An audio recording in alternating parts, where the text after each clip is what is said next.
Hello everyone, welcome to let's crack UPSC CSC. My name is Prateek Nayak and मैं भी आपके साथ बहुत ही इम्पॉर्टेंट डिस्कशन के लिए आया हूँ और वो डिस्कशन है regarding the question solving in history.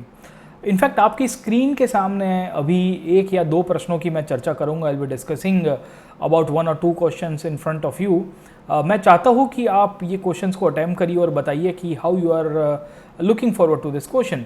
पहला क्वेश्चन आपके सामने यहाँ पे पूछा गया है कि which of the following are the features of all India agrarian program adopted by the Congress in 1936।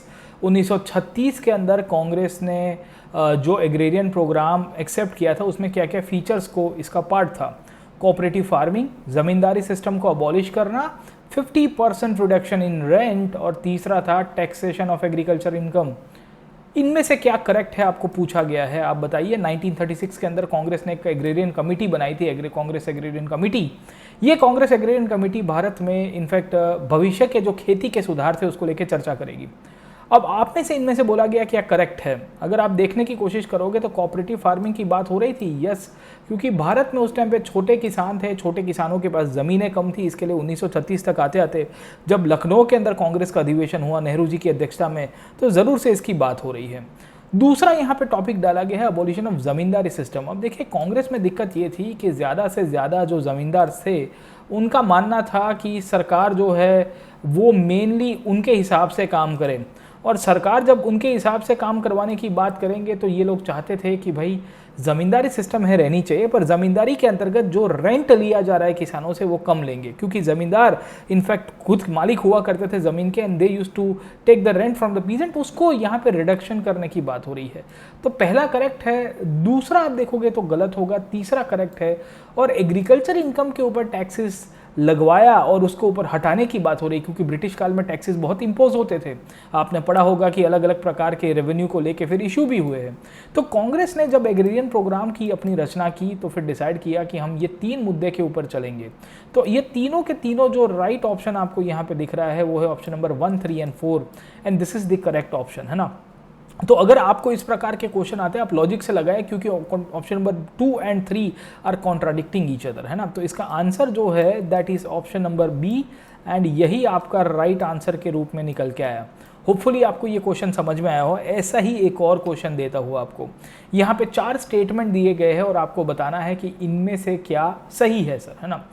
एक स्टेटमेंट दिया गया है कि he was the first Indian to start school for untouchables, untouchable community के लोगों के लिए स्कूल की शुरुआत की। He was the pioneer of the widow remarriage, widow remarriage को लेके उन्होंने यहाँ पे काफ़ी प्रयत्न किया, विधवा पुनर्विवाह कहते हैं हिंदी के अंदर। ये social work was confined mainly to Maharashtra, ये महाराष्ट्र के साथ जुड़े हुए थे। And he also started girls school in Pune, वो पुणे के अंदर यहाँ पे गर्ल्स स्कूल की शुरुआत करते हैं। वो कौन थे इनमें से? अम्बेडकर, विष्णु परशुराम शास्त्री, महादेव गोविंद रानाडे और ज्योतिबा फुले। अब आपको इनमें से आइडेंटिफाई करके बताने हैं कि ये कौन हुआ करते थे, इनके महानुभावों के बारे में बताइए। Who was the social reformer, है ना। अब आप देखिए कि विडो रीमैरेज की चर्चा कब होती है, 1850s के दशक में होगी। और 1850s का दशक भारत के अंदर बहुत ही मैं कहूँगा वॉलेटाइल था, क्योंकि बंगाल के अंदर भी विधवा पुनर्विवाह को लेके इनफैक्ट चर्चा चल रही थी ईश्वरचंद्र विद्यासागर के साथ। अब इनमें से कौन से रिफॉर्मर 1850s के दौर में एक्टिव थे? अम्बेडकर बहुत बाद में आए, रानाडे साहब थे, परशुराम शास्त्री थोड़े बाद में आते हैं, नेशनलिज्म और सोशल रिफॉर्म्स की बात करेंगे। एक तो आपको लिंक मिल जानी चाहिए। उसके साथ साथ विडो रीमैरेज के साथ साथ चाइल्ड रीमैरेज की भी बात थी, चाइल्ड मैरिज की, क्योंकि वो बाल विवाह भी होता था, उसका भी प्रश्न था सोशल रिफॉर्म्स को लेके। गर्ल्स एजुकेशन को लेके इनमें से एक महाशय ऐसे थे जिन्होंने सबसे पहले काम करना शुरू किया था, और वो थे महात्मा ज्योतिबा फुले। सावित्रीबाई फुले इनकी वाइफ थी, और इनके साथ मिलकर इन्होंने पुणे के अंदर सबसे पहले वुमेन एजुकेशन, गर्ल्स एजुकेशन के लिए स्कूल खोली थी।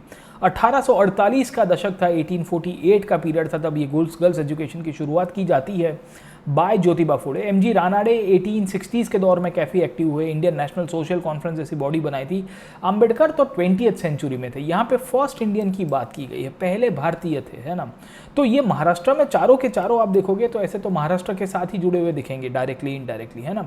बट आपको यहाँ से लिंक मिल जानी है कि पहले इंडियन है, गर्ल्स एजुकेशन की बात कर रहे हैं, गुलामगिरी करके आपको पता होगा एक बुक लिखी जाती है, और साथों साथ ज्योतिबा फुले एक संस्था बनाएंगे जिसका नाम था सत्य शोधक समाज।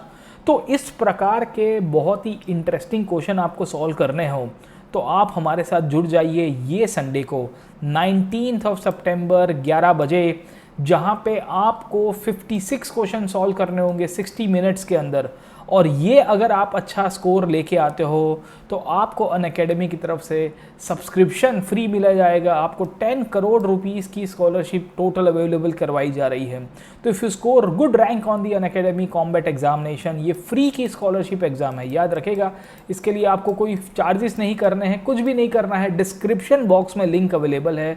और जब सब्सक्रिप्शन ले रहे हो तो ये कोड को ज़रूर से यूज़ करिएगा PN Live, या आप जब भी इनफैक्ट कॉम्बैट को भी अटेंड करोगे तो आपको यही कोड को यूज़ करना है PN Live। तो ये फ्री का है, आपको कोई इसके लिए कोई चार्जेस नहीं देने हैं। इट्स ए स्कॉलरशिप एग्जामिनेशन, याद रखेगा। ये हम लोग आपकी तरफ से लेके आ रहे हैं। हम चाहते हैं कि आप पढ़ाई करें, हम चाहते हैं कि आपका भविष्य उज्जवल हो। और आप ये यहाँ पे लाइव टेस्ट को अटेम्प्ट करिए, आपके साथ बहुत सारे स्टूडेंट्स इसी प्रकार की टेस्ट को अटेम्प्ट करेंगे।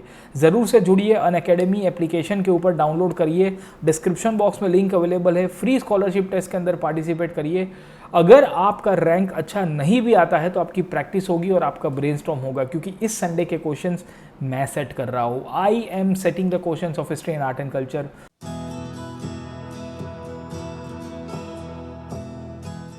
मोस्ट वेलकम है, आप हमारे प्लेटफॉर्म के ऊपर जुड़िए। अनअकैडमी का टॉप एजुकेटर प्रतीक नायक मेरा नाम है, और मैं आपको फिर से वेलकम करता हूँ आपके अनअकैडमी की एप्लीकेशन के ऊपर, और 19 सितंबर 11 बजे कॉम्बैट एग्जामिनेशन के अंदर। Thank you very much, all the best.